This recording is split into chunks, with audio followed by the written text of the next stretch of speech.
One is dead, but one is alive.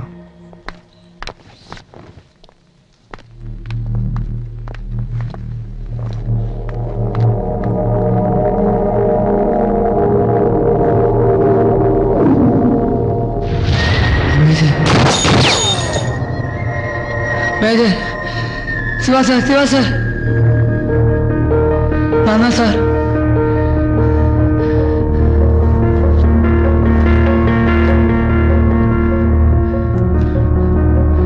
தெரியலையே sir, ஸ்ரீலங்கால உங்களோட கேம்ப் பக்கத்தில் இருக்க அந்த பெரிய வீடு தெரியலையா சார்? அதான் சார், விரேஷ் சார், அந்த நெலாவெளி கேம்ப் ஃபயரிங்.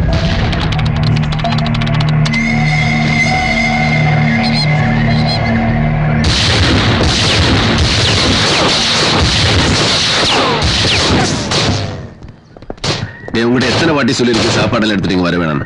உன் அம்மாவுக்கு நீ ஒரு பெரிய தலைவலி. இதை கொடுத்து அனுப்பினதே அம்மா தானே சார். இது உங்கள்கிட்ட கொடுக்கலாண்டா அம்மா என்ன திட்டுவா சார்.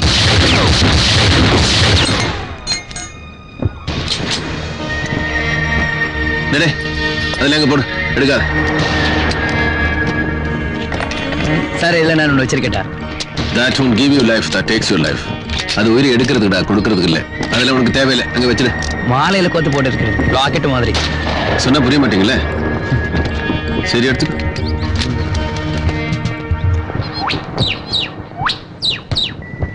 இந்த பறவை மலபார் ஹார்ன்பில்ஸ் தானே?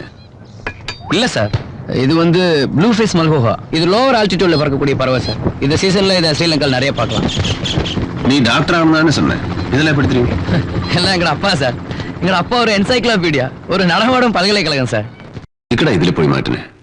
நீங்கள் அங்கிருந்து வெளியேறின பிறகு எல்லாம் நல்லா தானே இருந்தது, ஒரு வசந்தம் மாதிரி. நாங்களோட சுயமரியாதையான குடும்பமா இருந்தோம்.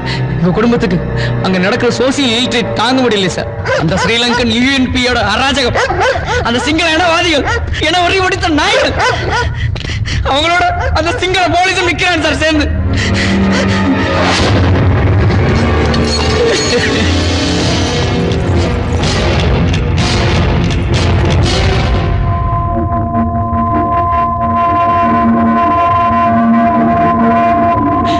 என்ன காப்பாத்த என் அம்மா கால பிடிச்சு கேட்டுறா சார்.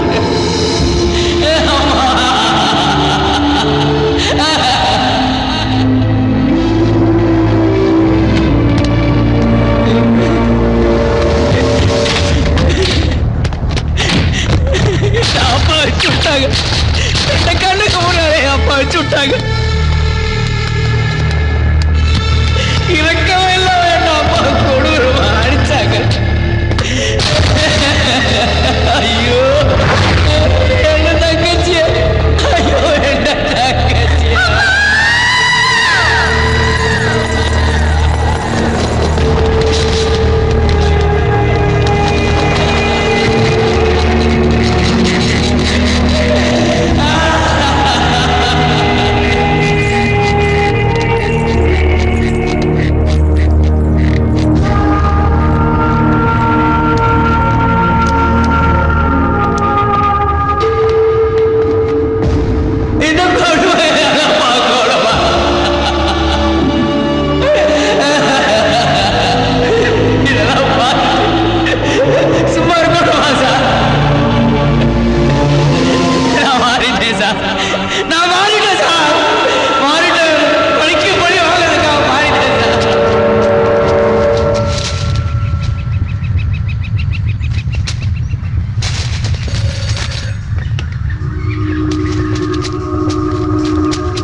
அன்னைக்கு அங்க அடிபட்டதுதான் சார் காலில்.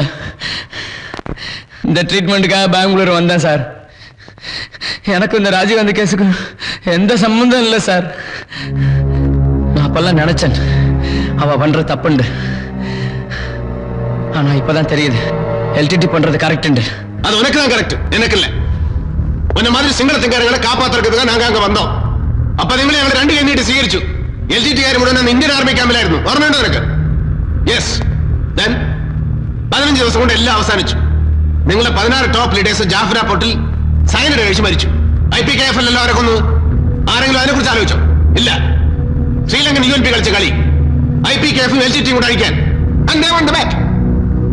അതിന്റെ സത്യാവസ്ഥ പോലും അറിയാൻ ശ്രമിക്കാതെ നിങ്ങൾ ഞങ്ങളെ നേരെ ആയുധം എടുത്തു. ആയിരക്കണക്കിന് ഇന്ത്യൻ പട്ടാളക്കാരെ നിങ്ങൾ കൊന്നു. യെസ്. ഇന്ത്യൻ ആർമി കൈ പിന്നിൽ കെട്ടി തിരിച്ചടിച്ചു. എന്നിട്ട് ഞങ്ങൾ അവിടെ നിന്ന് പോന്നപ്പോൾ നിങ്ങളൊരു പ്രൊപ്പഗാൻഡ അടിച്ചിറക്കി. നിങ്ങളുടെ അമ്മപകന്മാരെ ഞങ്ങൾ മാനഭംഗപ്പെടുത്തിയത്. ഒന്നോ രണ്ടോ ഒറ്റപ്പെട്ട സംഭവങ്ങൾ ഉണ്ടായെന്ന് വരാം. അതിന് 10ഉം 15ഉം വർഷം കഠിന തടവ് കൊടുത്ത ചരിത്രമേ ഇന്ത്യൻ ആർമിക്കുള്ളൂ. അതിന്റെ പേരിൽ മുഴുവൻ പട്ടാളക്കാരെയും കുറ്റപ്പെടുത്തരുത്. സാർ ഞാൻ എപ്പോ சொன்னேன் സാർ? ഇതെല്ലാം എന്നത്തേക്ക് എന്നിട്ട് சொல்றீங்க? നീ നിന്റെ ഓർഗനൈസേഷൻ അത് അറിയണം. അന്ന് രാജീവ് ഗാന്ധി IPKF-നെ അങ്ങോട്ട് അയച്ച് നിങ്ങളുടെ പ്രശ്നം തീർക്കാനാ. അന്ന് IPKF അവിടെ വന്നില്ലായിരുന്നെങ്കിൽ അമേരിക്കൻ ആർമി പാകിസ്ഥാൻ എയർഫോഴ്സിനെ കൊണ്ട് അവിടെ ഒരു airbase ഉണ്ടാക്കുമായിരുന്നു. And that would have been a threat to my country. And Sri Lanka never wanted IPKF to be there. അതുകൊണ്ടാണ് ഒരു ശ്രീലങ്കൻ നേവിക്കാരൻ പരേഡ് ഗ്രൗണ്ടിൽ വെച്ച് രാജീവ് ഗാന്ധിയുടെ പിടിലിക്കടിച്ചത്. ഞങ്ങൾ ഇന്ത്യക്കാർക്ക് ഇപ്പോഴും നിങ്ങളോട് സഹതാപമേ ഉള്ളൂ. പക്ഷെ നീയൊക്കെ ചെയ്തത് ഈ രാജ്യത്തെ പുരോഗതിയിലേക്ക് നയിച്ചിരുന്ന മഹാനായ ഒരു നേതാവിനെ നിർദാക്ഷിണ്യം കൊന്നു. നിങ്ങൾ ഈ ചെയ്ത ക്രൂരകൃത്യത്തിന് എന്നെങ്കിലും നിങ്ങൾ പശ്ചാത്തലിക്കേണ്ടി വരും, മാപ്പിരക്കേണ്ടി വരും. As far as me, like a commando is concerned, ഏതെങ്കിലും ഒരാളെ പാക്ക് ചെയ്ത് ഇന്ത്യയുടെ എനിമി എന്ന് സ്റ്റാമ്പ് ചെയ്ത് മുന്നിൽ കൊണ്ടുവന്ന് വെച്ചാൽ അതിനകത്തിരിക്കുന്നത് എന്റെ അച്ഛനാണോ സഹോദരനാണോ മകനാണോ എന്ന് ഞാൻ നോക്കില്ല. I'll just shoot him down.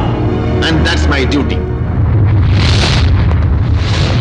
താനും മിരേഷുമായിട്ടുള്ള ബന്ധം എനിക്ക് മനസ്സിലാവും. പക്ഷേ നമ്മുടെ സിസ്റ്റം അതിനൊരു വിലയും കൊടുക്കില്ല. What system are you talking about sir? Rajiv Gandhi മരിച്ച ദിവസം മെയ് 21 വൈകുന്നേരം 4 മണിക്ക് കൊളംബോയിലെ ഇന്ത്യൻ എംബസിയിലേക്ക് ആരോ വിളിച്ചു ചോദിച്ചിരുന്നു രാജീവ് ഗാന്ധി ജീവനോടെ ഉണ്ടോ എന്ന്. യെസ് സർ, ഇന്ത്യൻ എംബസിയിലെ ആ ഓഫീസർ അപ്പോൾ തന്നെ ഇന്ത്യയിലേക്ക് വിവരം വിളിച്ചു പറഞ്ഞിരുന്നെങ്കിൽ രാജീവ് ഗാന്ധി ഇന്നും ജീവനോടെ ഉണ്ടാകുമായിരുന്നു. സർ, ആ ഓഫീസറും സാർ പറഞ്ഞ സിസ്റ്റത്തിന്റെ ഭാഗമാണ്. യൂണിഫോം ഇട്ടതുകൊണ്ട് മനുഷ്യത്വം മറക്കണമെന്ന് നമ്മുടെ സിസ്റ്റത്തിൽ എവിടെയെങ്കിലും പറഞ്ഞിട്ടുണ്ടോ sir? I request you to consider this case. ഞാൻ അറിഞ്ഞ മരേഷ് നല്ലവനായി ജീവിക്കാൻ ആഗ്രഹിക്കുന്നവനാണ്. അവന്റെ സിറ്റുവേഷനാണ് അവനെ ഈ നിലയിലെത്തിച്ചത്. ബട്ട് ശിവ, അവനിന്ന് രാജീവ് ഗാന്ധി വധക്കേസിൽ പ്രതിയാണ്. അല്ല സർ, അവൻ ശ്രീലങ്കൻ യുദ്ധത്തിൽ പരിക്ക് പറ്റി ചികിത്സയ്ക്ക് വന്ന ഒരാളാണ്. അവനെ പോലെ ആയിരക്കണക്കിന് LTT-ക്കാർ ഇവിടെ ഉണ്ട്. അവരെല്ലാം കേസിൽ പ്രതിയാക്കാൻ പറ്റും. തനിക്കിപ്പോ എന്താ വേണ്ടത്? മിറേഷിന്റെ മണ്ഡപം അഭയാർത്ഥി ക്യാമ്പിലേക്ക് അയക്കുക. അവൻ അവിടെ ഒരു പുതിയ ജീവിതം തുടങ്ങട്ടെ സർ. ഓക്കേടോ, ഞാൻ ചെയ്യാം. Thank you sir.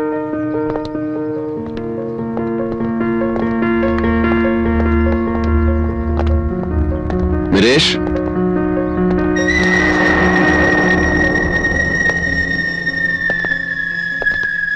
எல்லாத்துக்கும் நன்றி சார். என் உயிரையே திருப்பி கொடுத்துருக்கீங்க.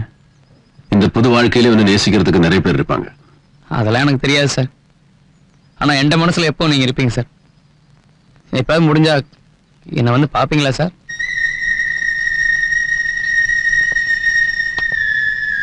மிரேஷ்,